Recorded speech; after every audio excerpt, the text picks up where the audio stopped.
Hello, the modern family. Karibuni sana.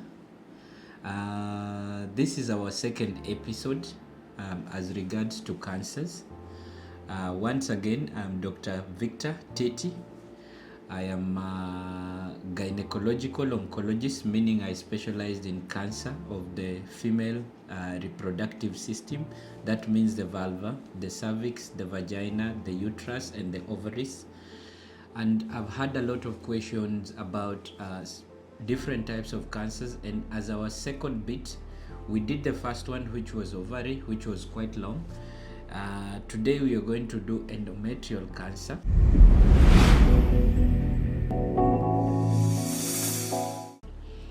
For you must be wondering at home, what is endometrium? Now I have here my dummy as usual, okay, and I just want you to focus. So when you look at this is basically how the reproductive organ looks like. This, what you're seeing, the big thing is the uterus, and this is the tube and the ovaries, okay? And inside this uterus, you can actually see there are three layers on this uterus that is divided. There's the outer layer, which is covering that. There's the muscle layer, and then inside this pink thing that bleeds every end of the month or when you're having your menses, this is what we call endometrium. And so we can, whatever we are looking at today is the cancer of this inner lining of the uterus where the baby usually attaches. What to note is that inner lining of the uterus gives different forms of cancers because it has different tissues, okay, within the lining. So you can have a cancer arising from the glands, which is what secretes the lubrication around there. You can have a cancer coming from the blood vessels of that part of the uterus, and you can also have cancer coming from the tissues that connect all these things together.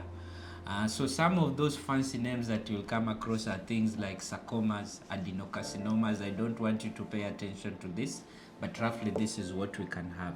Another thing to remember is that you can have the cancer originating from that part of the uterus, or it might be coming from somewhere else like the stomach, the intestines, the liver, and then it spreads and it goes there. So the cancer can be originally from there, or it can be coming from somewhere else, what we call primary cancer, meaning it starts from that part and spreads to the other parts of the body, or secondary, meaning it starts from another part and then goes ahead and spreads to the uterus.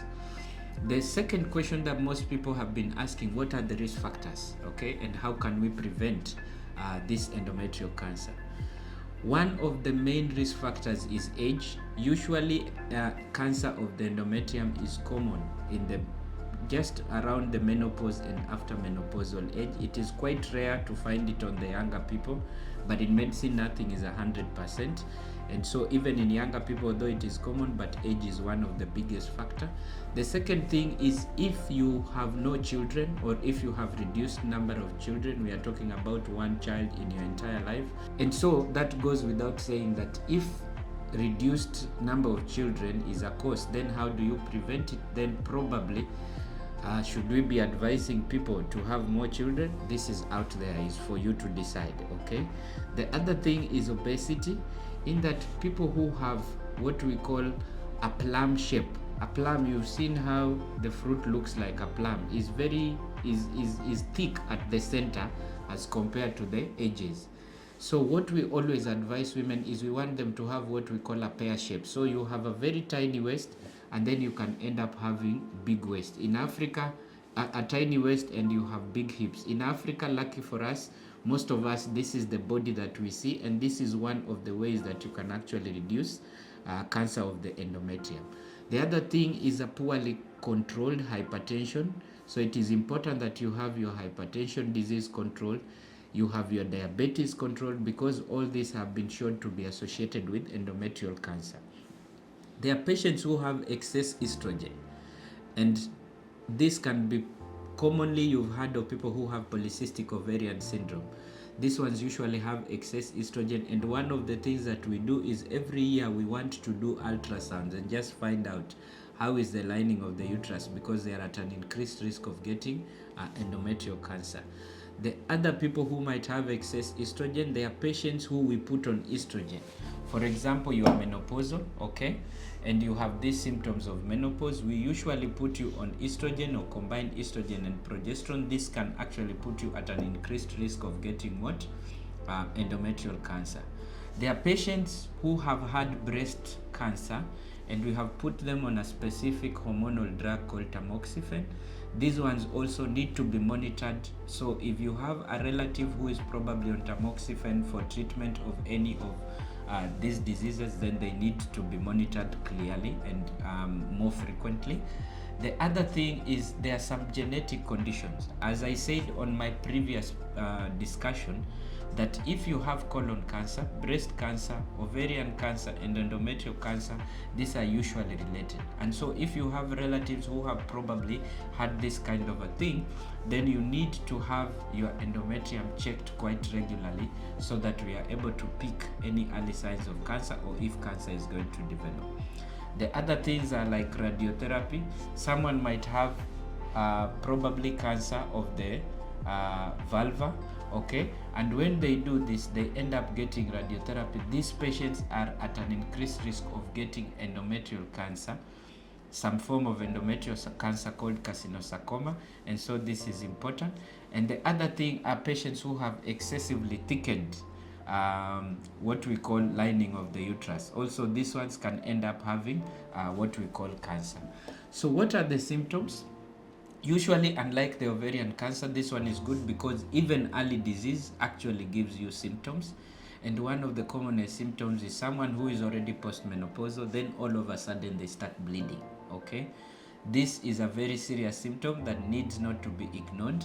Apart from having the vaginal bleeding, some of them can have bleeding that cannot be explained. So probably your menses have been 28 days, okay? Then all of a sudden, every 10 days you are having bleeding.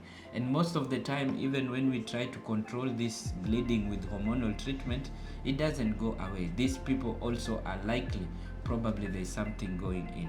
Another thing that can happen in early disease is that you have bad smelling kind of discharge from the vagina, which is also one of the things. And of course, having pain, okay, within the lower part of your abdomen is also another sign.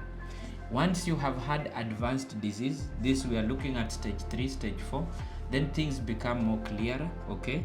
You can end up having a swelling abdomen, and this can be because of water that is accumulating there, what we call ascites, or this can also be just the uterus itself growing big, okay, because cancer is growing in it.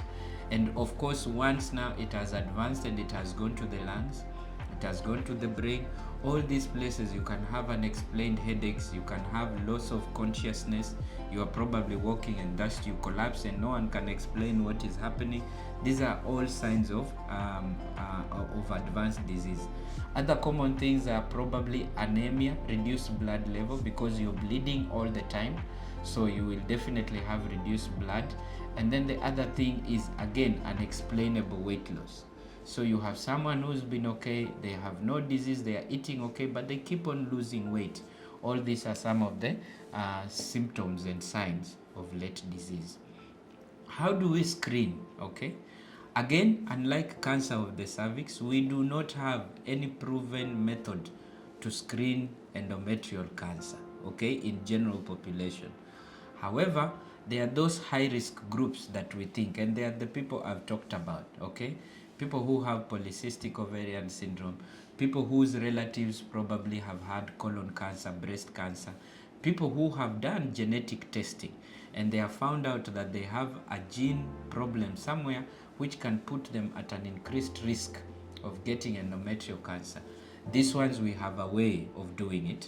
And usually what we do the scan, and the scan can either be done as a transvaginal scan through the vagina, which gives you a better and clearer image than when you're doing the normal scan that most of you have done if you've ever been pregnant.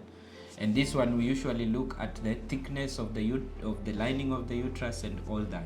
This we do at least once every year. The other thing that we do, And another question that kept on popping somewhere is that, can pap smear help you diagnose or screen for endometrial cancer? Yes, pap smear does not just screen for cervical cancer, it also helps in screening for endometrial cancer. The other thing that we do are blood studies. There is a hormone called CA125, something that is secreted in the blood for those with cancer of the ovary and cancer of the endometrium. Also, this, when we measure it together with doing the ultrasound scan, can help us be able to pick those people who are at risk of getting endometrial cancer. And of course, the genetic testing that has not quite picked up in Kenya, but for those who are able to go and do it outside, it also helps to pick those who are at increased risk of endometrial cancer. So those are some of the things that you can do for screening. However, for you now to diagnose, remember, screening is different from diagnosing. Screening is picking early signs. But for you to say that this person has endometrial cancer, just as I said from my previous presentation, is we have to get that tissue from the endometrium, from the lining of the uterus. We go in, tunachukua kanyama kidogo, and then we take it to our pathologists who are now able to analyze it, and they give us the proper diagnosis and the definitive diagnosis. This is a small procedure. It can be done by your gynecologist in the office. It is for only those difficult patients whom we cannot do it in the office, that we probably need to go to theater. And this theater is usually a very short procedure that no one should be scared about. Within 10-15 minutes, we've gotten what we need and we have gone away. Of course, don't remember, because we are planning for treatment, we have to do other better scans, okay, what we call the CT scan or the MRI scan, to be able to stage the disease and even help us when we are going to do what, to finally manage this disease. The treatment options for all cancers, as usual. Now, unlike the ovarian cancer, okay, where we had very small role of radiotherapy, when it comes to endometrial cancer, radiotherapy is very useful, but the most important one is surgery. So usually we go in and we do surgery, and most of the time, unless otherwise, we'll remove the uterus, we will remove the tubes, we will remove the ovaries, and then go ahead and remove some of the lymph nodes also there, okay? But all this, as I said even in my previous series, can be tied to specific and individualized depending on the patient. For example, if it is a young patient, you do not want to remove all the ovaries, because the cancer is on the uterus, not on the ovaries. So you might probably remove the uterus and leave the ovaries. So all these things, we can play around them. And of course, apart from that, chemotherapy still has a role, and what we call target therapy, which is the newer baby in the building, also has effect on that. The question again comes back, what about me having babies after endometrial cancer? Okay, this is very good, and I've said all again and again, this is now an option we have in cancer treatment. It is not death sentence. There are things that we can do. For example, in specific cancers, we do not need to do surgery. We can actually use hormone treatment only to be able to control the cancer, to allow you to get pregnant, and then we go and do surgery once you have finished your family size. We can also just go inside the uterus during surgery, and we cut that lining off and leave the rest of the uterine, what we call endometrial ablation. We cut the sick part off, leave the whole uterus. This means you still have your uterus, your ovaries, and you can be able to still be able to get pregnant. Another thing is that we can remove the uterus, which is the problem, but leave the ovaries. And once you have your ovaries, we can still harvest the eggs from you, and we can still give them to a surrogate, and you're able, okay, to be able to have a baby who is an offspring with your own genes. The other thing we can do is, in case we need to remove everything, then we can preserve your ovaries as a whole for future use. 5 years, 10 years later on, we can use a surrogate using your own eggs to be able to carry the pregnancy. And also there's that options where we said, once we make a diagnosis, we can actually harvest eggs when the ovaries are still within you, go and store them, so that when you are ready, okay, we can also get a surrogate through IVF, and you're able to have normal 2, 3 or 4 babies that you want. The question then comes about what is the survival rate in endometrial cancer. If you are stage 1, 7 out of 10, actually 9 out of 10 will be alive within 5 years. So it's a very good disease. If we capture it early, we will only have lost 1 patient within 5 years. If you are on stage 2, okay, then 7 out of 10 patients will be alive within 5 years. If you are stage 3 and stage 4, then we are looking at 5 patients. Half of them will have lost them if you are stage 3 within 5 years. And if we are stage 4, then we are only talking of 2 out of 10. So we'll have lost 8. And so what is important is that we need to catch this disease early, and doing that means screening for those who are high risk. Another thing is once we've removed your uterus, your ovaries, of course there's some form of menopause that coming in. Don't worry, we are able to give you hormonal treatment to replace whatever was being given by the ovaries if there is a problem, because we know apart from the ovaries there are other things in the body that produce estrogen. So you might not even get the menopausal symptoms to start with. And then, as always, and as I've always insisted, there is nothing like you are healed, don't come for follow-up. Follow-up is a must for every cancer. For this cancer specifically, we do 3 monthly follow-up for 5 years. After that, we will do 3 monthly follow-up for 2 years. Then after that, we'll do 6 monthly follow-up for another 3 years, meaning the first 5 years. And then after that, we will have to see you every year. And whenever you come, there are questions we are going to ask you. There are tests we are going to do.